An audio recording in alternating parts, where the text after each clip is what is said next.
Johnny Dollar. Johnny, this is Ray Connolly. Oh, yeah, over at Continental Insurance Company. That's right, yeah. Oh, what's the problem, Ray? Problem? Well, no problem at all, actually. Oh? Are you busy tonight, Johnny? No plans at all. Well, you see, my wife's out of town for a few days, and... Johnny, well, I wonder if you'd have dinner with me tonight. Can you do that? Why, sure, why not? Good. Just name the time and place, and I'll meet you there.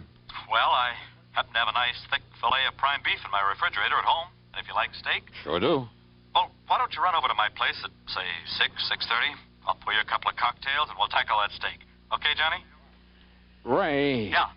You're sure there isn't something that's bothering you? 6:30, Johnny? Yeah, okay, but now listen. Good. I'll see you then. Well, why don't you...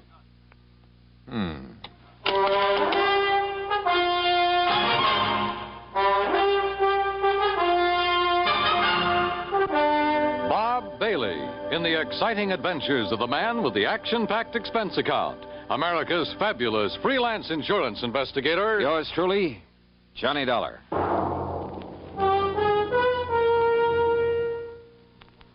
Each weekday on CBS Radio, there's a bright package of lively entertainment that goes by the modest title, Just Entertainment. It's where to find Pat Buttram, his cohorts, and his warm humor. Mr. Buttram is ably aided by lovely Marion Morgan and that singing foursome called the Halloran Quartet. Just for entertainment, sample Just Entertainment with Pat Buttram tomorrow on CBS Radio. Also on the recommended list, a fascinating fact-filled 10 minutes each weeknight with Ron Cochran. Recently, he's given the Answer Please treatment to listener queries on such topics as the Chesapeake Bay's Oyster War, the Irish Sweepstakes, Spring Fever, and underseas exploration of the Arctic. Be listening tomorrow night. Discover how you can ask Ron Cochran to give your question the answer, please. Just Entertainment and Answer Please. One for facts, one for fun. Leave your dial set right where it is now to enjoy both these entertaining programs each Monday through Friday on CBS Radio. And now, Act One of yours truly, Johnny Dollar.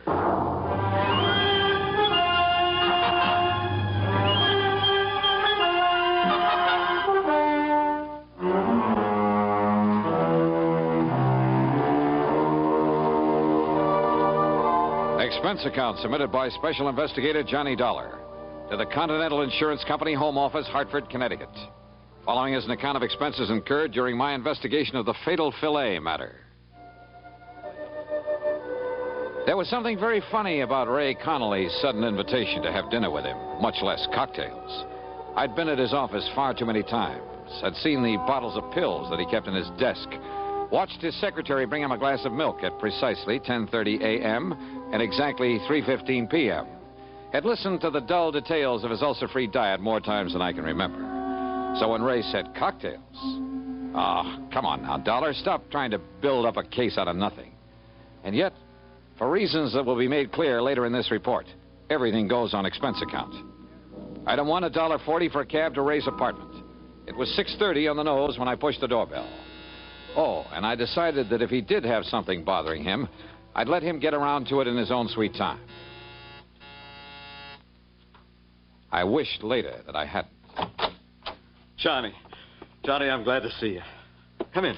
Yeah, how are you, Ray? Well, you know how it is. Those ulcers been kicking up on you again? Yeah, a little. Sit down, Johnny, sit down. Sure, thanks. Now, what would you like? Martini, Manhattan? Got a plain old scotch and soda lying around? I certainly have. Have it for you in a second. Never touch it myself anymore, of course. You mean you're not drinking with me? Maybe I'll have a glass of milk and... Let's see. Yeah. Time for me to take one of my pills. There you are, Johnny. Thanks. But did it ever occur to you, Ray, that if you'd stop worrying so much about that gut of yours, you might not have so much trouble with it? Johnny, it's easy to see you never had an ulcer. No, sir, and I don't ever intend to. Well, if you were in my end of the business, there's something just happened that I want to tell you about. Oh? Yeah, later. Incidentally, the steak we're having is the most beautiful thing you ever saw. Well, come on, I'll show it to you while I get a glass of milk. Okay. I guess my wife ordered some groceries sent over from Morris Baines Market before she left. I told you she's away. Yes, she did. Yeah, left yesterday. Well, the steak was delivered last night along with some other things. There. How about that? It looks like you could cut that with a fork. Prime beef. Excuse me, I'll get my glass of milk. Sure. Hey, how do you like your steak, by the way? Only one way, blood rare. Well, of course, I'll have to have mine rather well done. So I'll just cut the fillet in half, and it'll be no problem at all. Ray, what about this thing that happened in the office you were going to tell me about? Later, Johnny. Later.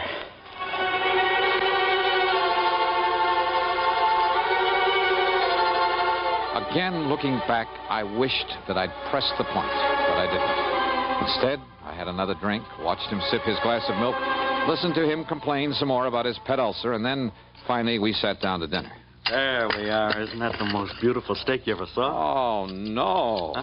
Ray, didn't you hear me? What? Oh, dear. Yeah. Oh, dear. I'm terribly embarrassed. Well, brother, you ought to be. That looks like a piece of shoe leather. When you said blood rare, and I forgot all about it. Ray, you are a dog. You're sure you can't eat it this way? Rather chew up an old boot.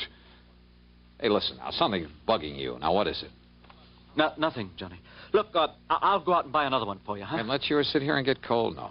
Oh, Johnny, I'm terribly sorry. That's okay. Go ahead, Ray. Tear into it. I'll go out in the kitchen and see if I can find the makings of a sandwich.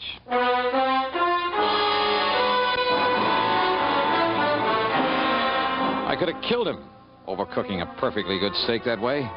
But instead, I made myself a sandwich and stuck around. Because I knew that sooner or later he'd tell me his real purpose in having me come over. And later he did. At least he started to. We had washed the dishes, then gone back into the living room. I had settled down with a third cup of coffee and a cigarette, and he was sipping at another glass of milk. It's just that I don't like being threatened, Johnny.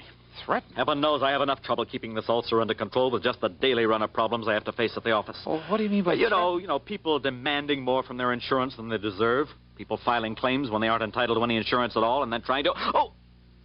What? Nothing, Johnny.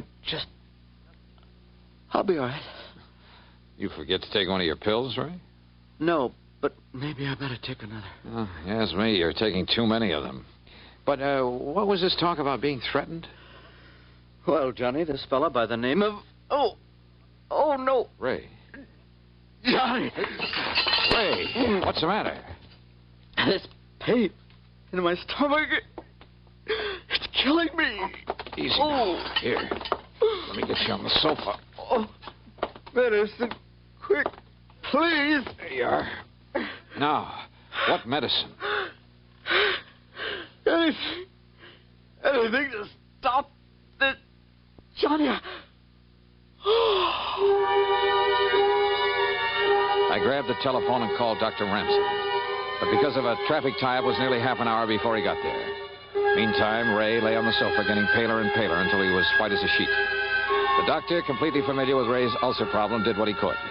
But after 45 minutes, realized things were getting beyond his control, so he called an ambulance. Another half hour.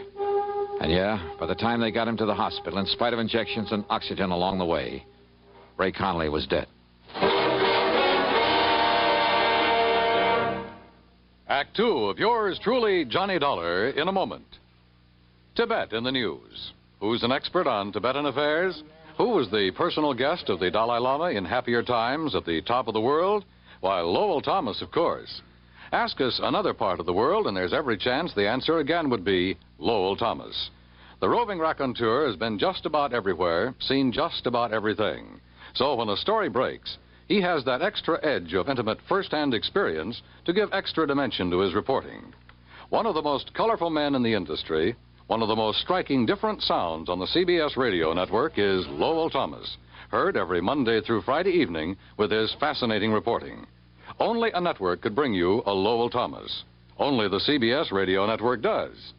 Remember, the keen mind and formidable experience of this noted world traveler, lecturer, raconteur, and CBS newsman is an exclusive with the affiliated stations of CBS Radio. Monday through Friday evenings, don't miss Lowell Thomas. And now, Act 2 of yours truly, Johnny Dollar and the fatal Filet matter.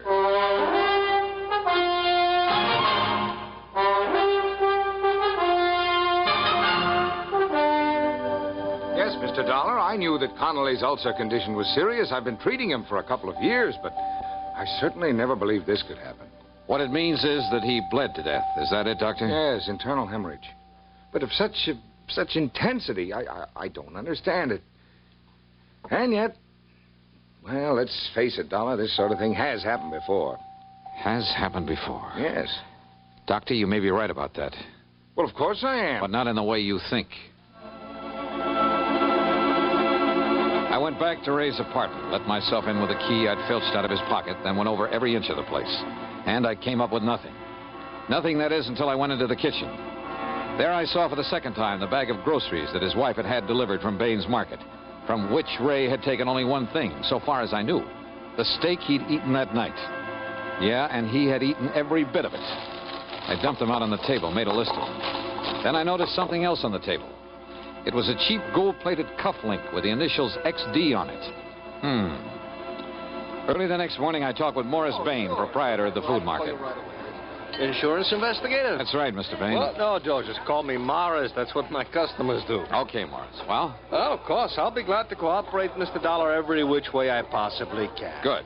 Now, all I want to know... The second shelf on the left, Julius, right over the salad dressing. I got to keep canned snails I got to keep for some of my special customers. But how people can eat those, I don't know. Oh, good morning, Mrs. Beckham. It's a lovely morning, isn't it? Now, Morris... Oh, yeah, you wanted information. Eh? Yes. Oh, Mrs. Vandersloot, how are you, huh? How's your nice little doggy this fight? No, get him out of here before he does. No, get outside. Out. Oh, what's your problem with dogs in the store? Yeah, I'm sure. But now, do you have a customer by the name of Connolly? Mrs. Connolly? Sure, lovely woman. She was in here only the other... Oh, how do you do, Miss Keena? How's my little sweetheart today, huh? We got a special on those fancy canned chestnuts and the light syrup listen that to you me. like. Mrs. Connolly was in here when? The day before yesterday. Oh, how's her husband, Mr. Dollar? Is he still suffering from those terrible ulcers? No, not anymore. Oh, it's a miracle. Hardly. The point is, she ordered some stuff from you. Yeah, that's right. We delivered it, too, day before yesterday. What? What did she order? Well, right here in the office, Mr. Dollar, I'll tell you exactly what went over there, but exactly. Good. You wanted breakfast cereals, madam, right there in the second aisle. Yeah, you're welcome. Now,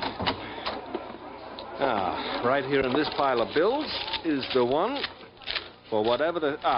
here we are. Mrs. Ray Connolly. Good. Let me compare it with the list I have. Sure. Julius, take care of Mrs. Freeband there by the cheese. Such a time I have with her help. And such an exclusive clientele, you have no idea. Well, did you find what you're looking for? Yeah, everything checks, except for one thing, the steak you delivered. Steak? That's right, a prime filet, but it's not on the list. We don't sell meat. What? No, of course not.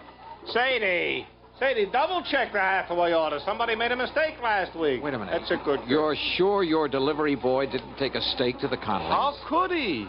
Oh, no, well, we thanks don't anyway, even Morris. sell. No, it's a pleasure anytime. Be seeing you. Yes, sure. Sadie, did you deliver the Broomfield order, Sadie?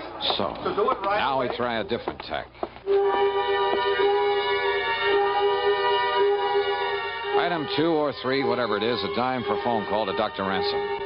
I suggested he take whatever steps were necessary to make a complete examination of the stomach of the now deceased Ray Connolly.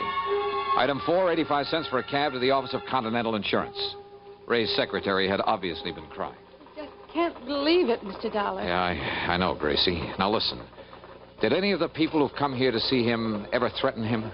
Threaten him? That's right. Well, lots of people have threatened lots of things when they didn't feel their claims were met properly, but he was the fairest, the most honest man. When, Mr. Dollar? Somebody in here yesterday, maybe?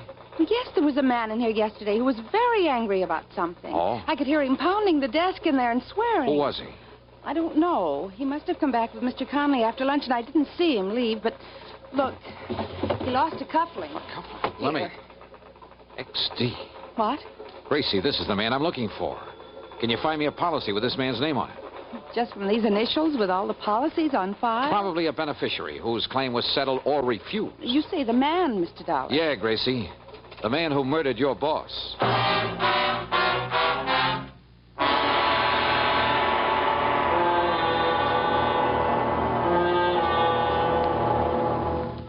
Act 3 of yours truly, Johnny Dollar, in a moment. Be sociable, look smart, keep up to date with Pepsi, drink light, refreshing Pepsi, stay young and fair and debonair.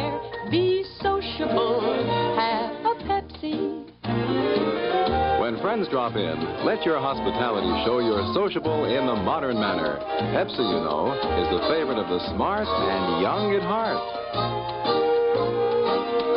Be sociable, look smart, keep up to date with Pepsi. Drink light, refreshing Pepsi. Stay young and fair and debonair. Be sociable, have a Pepsi. Have you tried a Pepsi lately? And now, Act 3 of yours truly, Johnny Dollar. Expense account item 5, another dime for another call to Dr. Ransom. Yes, the autopsy had been made. And yes, they had found enough ground glass in the stomach of Ray Connolly to kill 3 men. That's why Ray, with his ulcer condition, had gone so fast. While he was with you, Johnny, the police would like very much to talk to you. Well, certainly they don't think I did it. Oh, of course not. At least, Yeah? Well? well, after all, you were with him at the time when he ate that filet.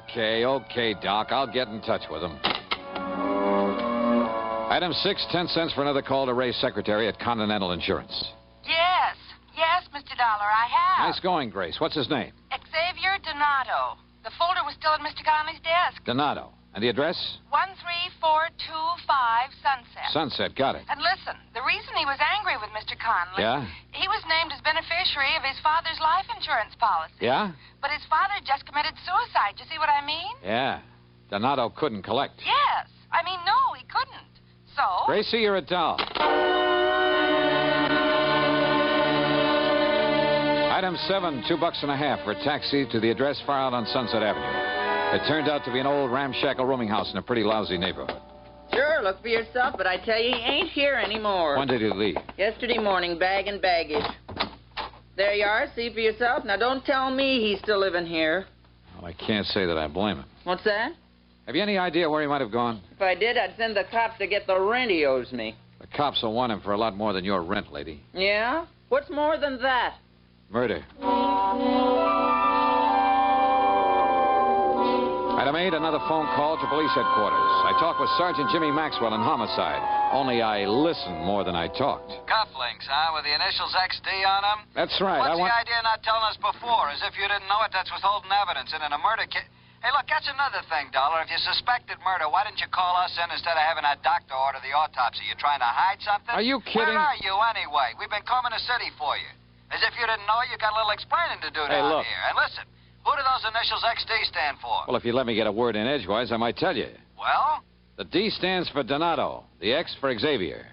Xavier? What kind of a name is that? Xavier, if you want to say it that way. Oh, boy, that's a rare one. You got his address? He just left the place where he was living, so he's probably 1,000 miles away. But Xavier? Huh? Of course, and right under my nose. What? Johnny?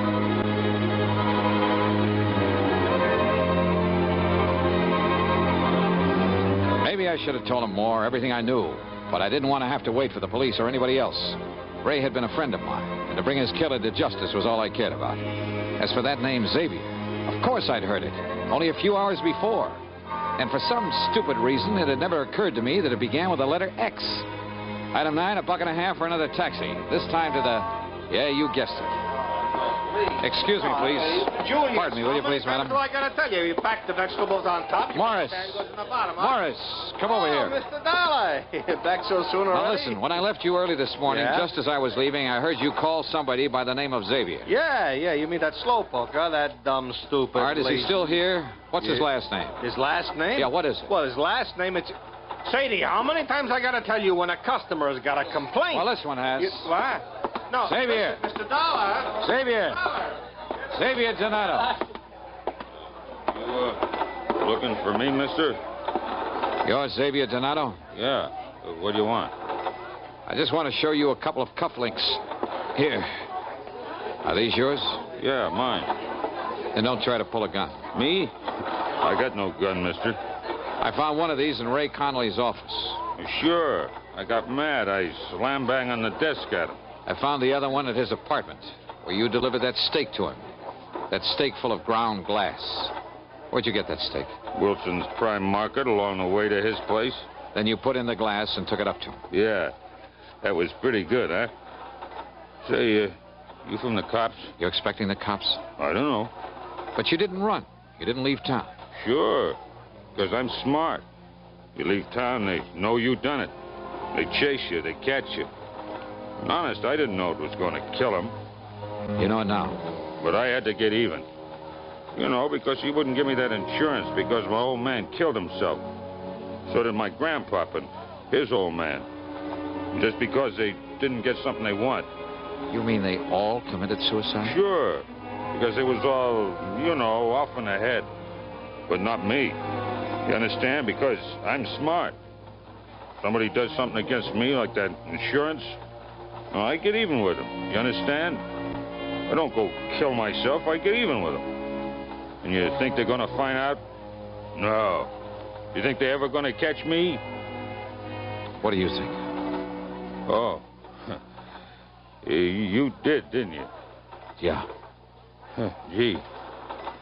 I guess you're even smarter than I am, mister. Yeah.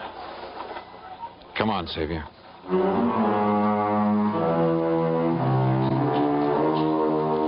Prison? I doubt it. Not with a family history like that. But there are institutions for his kind. I'm sure he'll spend the rest of his life in one of them. And maybe, by studying his case, the doctors, the psychologists can learn more about helping such people before they go off the deep end. Expense account? Forget it. Ray Conley was my friend. Yours truly, Johnny Dollar.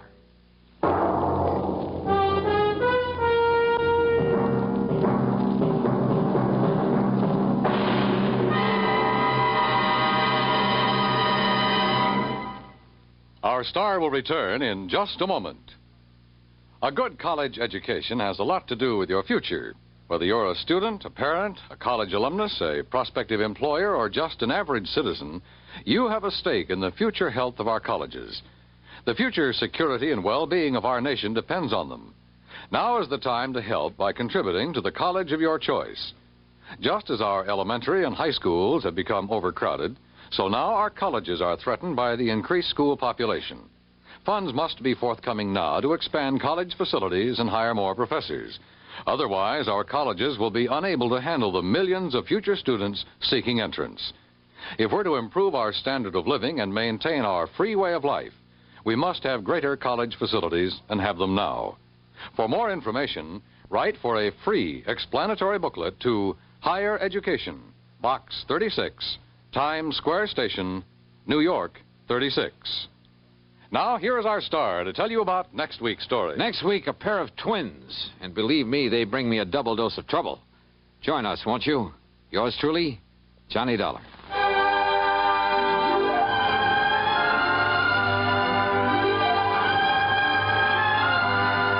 Yours truly, Johnny Dollar, starring Bob Bailey, originates in Hollywood and is written, produced, and directed by Jack Johnstone. Heard in our cast were Virginia Gregg, D.J. Thompson, Jack Edwards, Marvin Miller, Larry Dobkin, Harry Bartell, and Frank Gerstle. This is Dan Cubberly speaking.